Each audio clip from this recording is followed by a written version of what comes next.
Bangkok, the United Nations Human Rights Chief has lashed out at the Turnbull government, expressing serious concerns over the welfare, safety and well-being of more than 600 refugees and asylum seekers on Manus Island in a blunt statement issued in Geneva.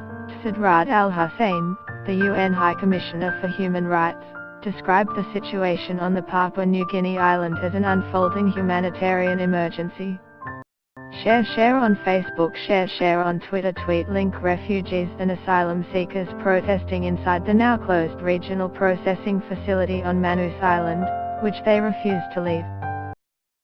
Photo, supplied: all migrants, including refugees and asylum seekers, are human beings, Prince had said through a spokesman. Like all of us, they have a right to a safe and secure environment, a right to an adequate standard of living and to participate in the decision-making process that is affecting their future, the spokesman said.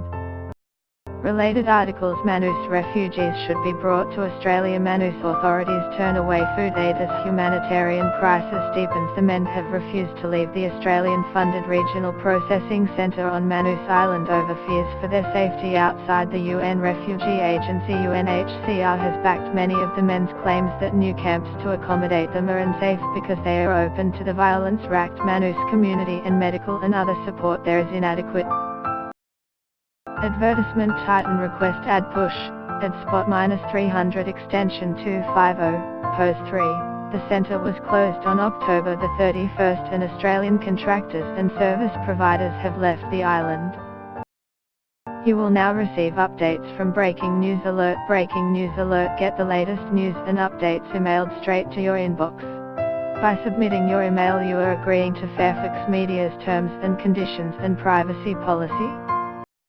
Prince had levelled blame for the standoff at Australia, saying that as Canberra interned the men in the first place, it should provide protection, food, water and other basic services which have been cut off since authorities shut the centre. Share on Facebook, share on Twitter. Tweet link: the UN High Commissioner for Human Rights, Said bin Rad al-Hussein. Photo, Keystone/AP. He called on the Australian government to restore services immediately. He said the men have said they fear they will be subjected to violence at the hands of locals if they leave the compound. Given there have been violent incidents in the past, we believe these fears should be respected and satisfactorily addressed. The spokesman said, we urge the governments of Australia and Papua New Guinea to fully respect their human rights under international refugee law and to enter into a dialogue with the men to ensure these rights are duly respected, protected and fulfilled. He said, we urge the Australian government to transfer the men to the mainland where their claims can be processed. The men have said they are hungry and exhausted and have had to dig wells to access water. Food donors have reportedly been barred from going to the centre. New Zealand's new Labour government has confirmed New Zealand is prepared to accept 150 refugees from the island. And opposition leader Bill Shorten has urged Prime Minister Malcolm Turnbull to accept the proposal, with Nicole Hasham